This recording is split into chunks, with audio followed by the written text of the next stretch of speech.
الحمد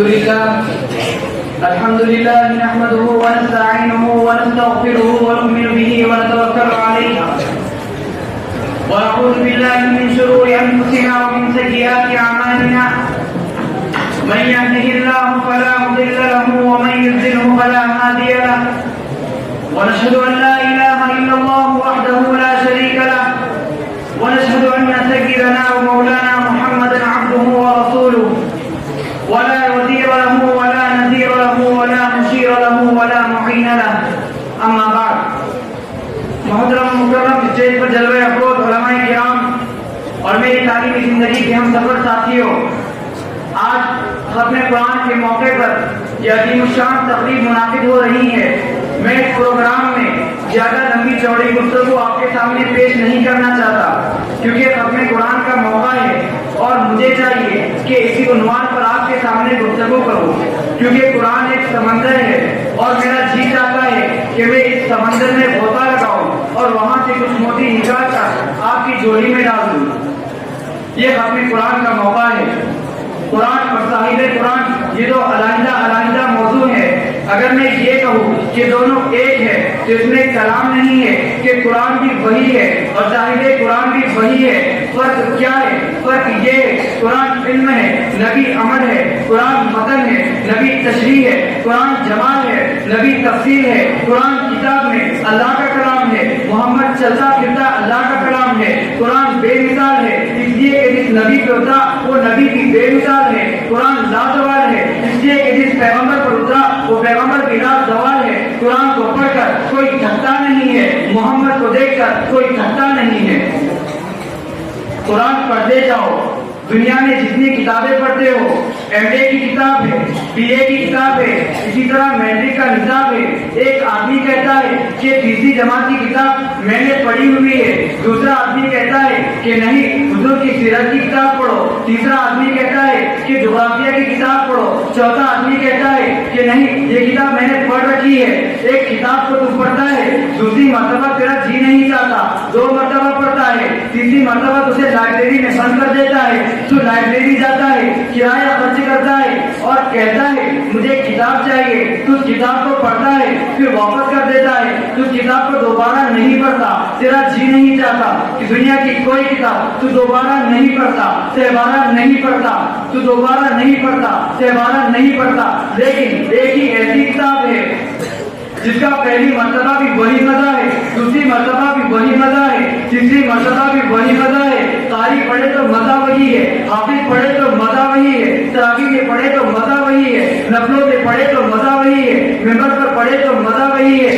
قرآن پڑھتا جا، مزے میں کوئی تبدیلی نہیں، 40 مرتبہ بھی پڑھے گا تو اچھے سے خدا بولے گا۔ دنیا کی کسی کتاب پر اتنا ثواب نہیں ملتا جتنا ثواب اس کتاب پر ہے۔ میں خدا کی قسم کھا کر کہتا ہوں تو قرآن نہیں پڑھتا، قرآن سنتا ہے تجھے تب بھی ثواب ہے، قرآن دیکھتا ہے تجھے تب بھی ثواب ہے، قرآن کو چھوتا ہے تجھے تب بھی ثواب ہے۔ تو اس کو بھی چھوڑ دے، جو بچہ قرآن پڑھتا ہے تو اس بچے کو سینے سے لگائے گا تجھے تب بھی ثواب ہے، تو اس بچے سے محبت کرے گا تجھے تب بھی ثواب ہے۔ تو بچے کو بھی چھوڑ دے، جس سپاہی پہ قرآن رکھا ہے تو سپاہی بنا کر بچے کو دے دے گا تجھے تب بھی ثواب ہے۔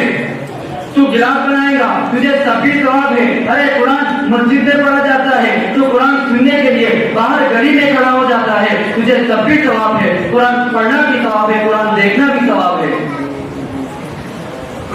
قرآن بے مثال ہے اور ایک بات کہتا ہوں کہ قرآن لارب ہے۔ یہ لارب میں نے نہیں کہا، خود قرآن نے کہا ہے۔ قرآن کھولو، قرآن کیا کہتا ہے؟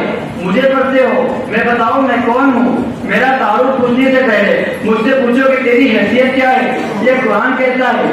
کہیں ایسا نہ ہو کہ سارا قرآن پڑھ جاؤ پھر پتا چلے کہ یہ تو بدل دیا گیا تھا، پھر بعد میں پتا چلے کہ اسے تو شرابیوں نے لکھا تھا، پھر پتا چلے کہ اس کے تو کئی حصے نکال دیے گئے تھے۔ اس لیے 114 سورتوں میں جو سب سے پہلی سورت ہے، پہلا لفظ ہے الف لام میم پڑھ کر قرآن اپنی حیثیت کو متعین کرتا ہے کہ پہلے میری حیثیت کو پڑھ پھر آگے چل، تاکہ جب کوئی باقی نہ رہے۔ قرآن نے کیا کہا ہے؟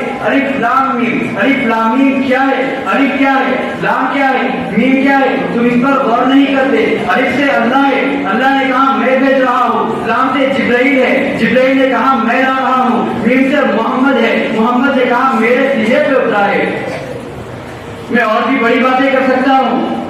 ختم قرآن کا وقت ہے، مجھے تو ہمیں چاہیے کہ ہم قرآن کی باتیں کریں. قرآن سے بڑھ کر کوئی کتاب نہیں اور قرآن سے بڑی کوئی بات نہیں.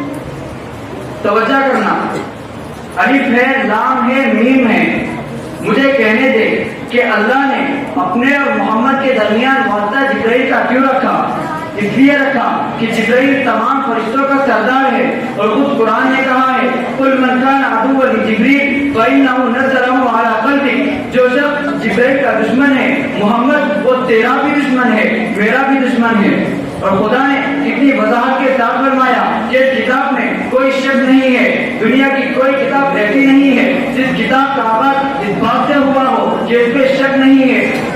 دنیا کی بہت سی بڑی کتابیں ہیں، ایم اے کی کتاب ہے، بی اے کی کتاب ہے، اسی طرح میٹرک کا نصاب ہے. مجھے کوئی کتاب بتاؤ جس کتاب کا آغاز اس بات سے ہوا ہو کہ اس میں کوئی شک نہیں ہے. کیونکہ پوری کتاب پڑھنے کے بعد شک آدمی کو پڑ سکتا ہے، لیکن خداوند نے قدوس سے پوری کتاب کا نچوڑ 3 لفظوں میں لکھا ہے، الف میں، لام میں، میم میں. کہہ دیا راوی اللہ ہے، راوی جبرائیل ہے، راوی محمد ہے. اللہ سے سچا کوئی نہیں، جبرائیل سے سچا کوئی نہیں، محمد سے سچا کوئی نہیں.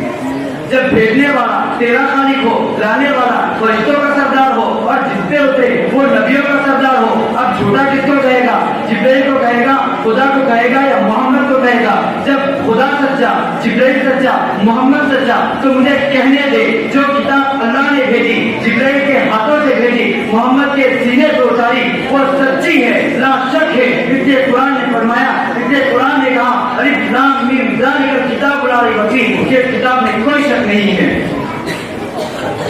قرآن ناطق ہے، ناطق کا معنی بولنے والا، اور قرآن بولتا ہے. تو قرآن سے پوچھ، اے قرآن تو کون ہے؟ اے قرآن تجھے کون لایا؟ قرآن کہتا ہے نزل بہ الروح الامین، مجھے روح الامین لایا ہے. اے قرآن تو کس پر اترا ہے؟ قرآن کہتا ہے نزل علی محمد، میں محمد پر اترا ہوں. تو قرآن سے پوچھ، اے قرآن تیری حفاظت کا ذمہ کس نے لیا ہے؟ قرآن کہتا ہے انا نحن نزلنا الذکر وانا لہ لحافظون. اتنا کہہ کر کے ختم کرنا چاہتا ہوں. وآخر دعوانا الحمد للہ رب العالمین.